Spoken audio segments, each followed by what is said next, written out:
Libya, photo investigation. I present to you the armor-piercing material that demonstrates the real source of revolution in Libya. You will see that the rebels have new foreign weapons which were not adopted by the Libyan military forces. Foreign instructors, foreign weapons, foreign money, foreign scenario, but native blood. When the flow of pictures from Libya started, the evident staged character of the pictures led one to want to take a deeper look at the situation. Note, all the pictures shown were taken by Western journalists, highlighting the situation from the rebel standpoint only.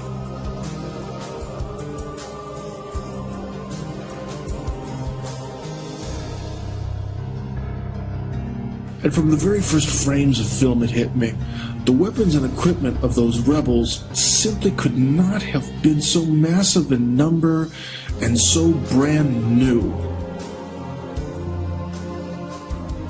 Unless the weapons somehow found their way there on time from the outside. Please look for yourself, I could be wrong, but do you think this adds up? This is the first photo that really caught my attention. You can see in this ordinary demonstrator's hands the light automatic rifle FN-FAL, absolutely brand new, right out of the box.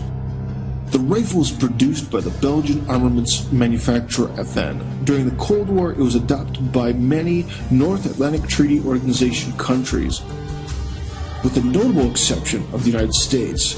It's one of the most widely used rifles in history, having been used by over 90 countries. The light automatic rifle was predominantly chambered for the 7.62 by 51mm NATO round, and because of its prevalence and widespread use amongst the armed forces of many NATO countries during the Cold War, it was nicknamed the right hand of the free world. This guy has another brand new FN-FAL. And as does this guy as well. In the next photo you can see a mob scene and a guy wearing a white headscarf. He also has an FN-FAL. Now, how could all these people get such a weapon in such good condition? The rifle is not and has never been adopted by the Libyan army.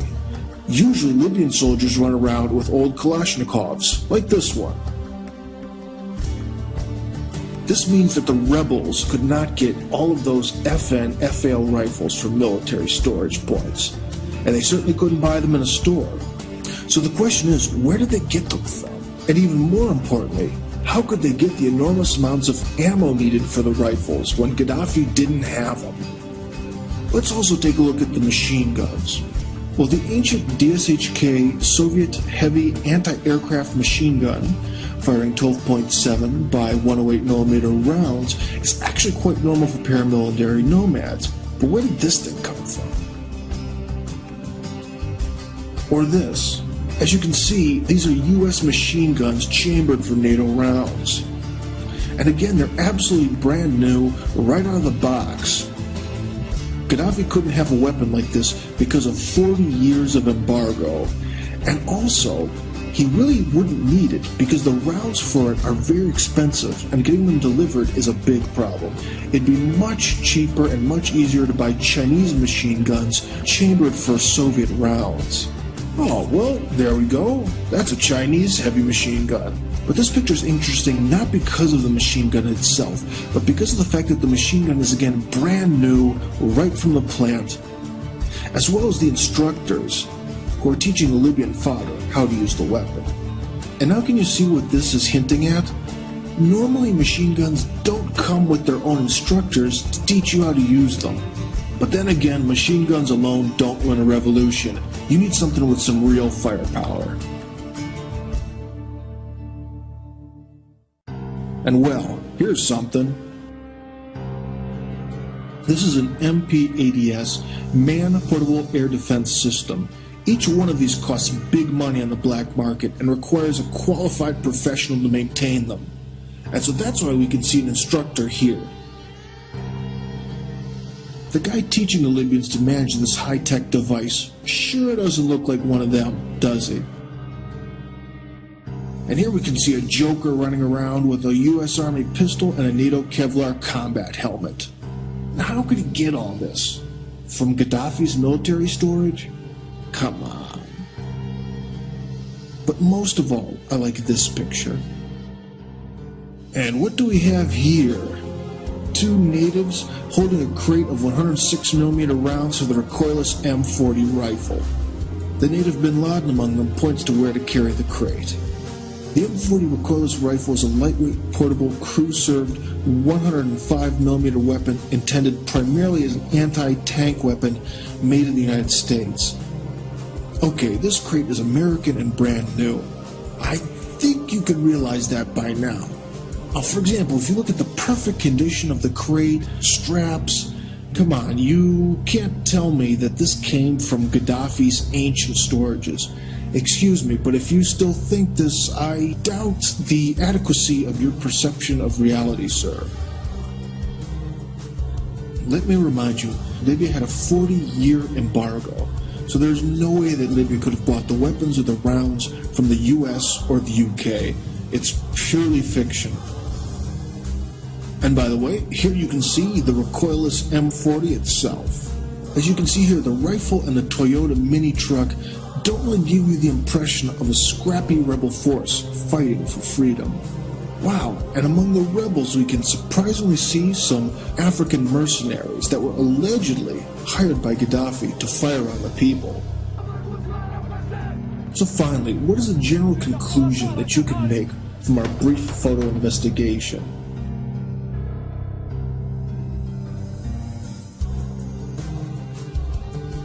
Well, we can see a lot of brand new NATO weapons, foreign instructors, American ammo, new uniforms and equipment, and a suspiciously large amount of non-Libyan mugs.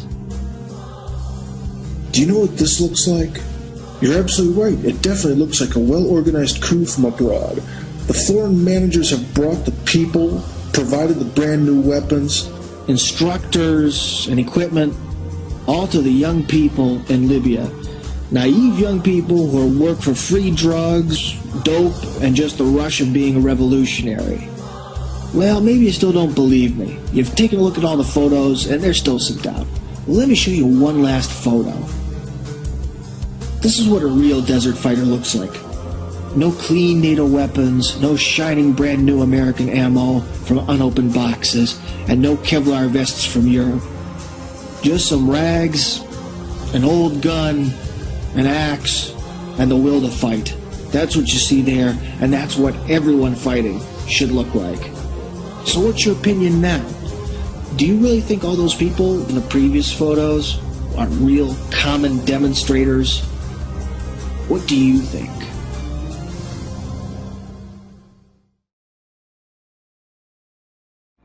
The original post you can find here, in Russian. Share information with friends.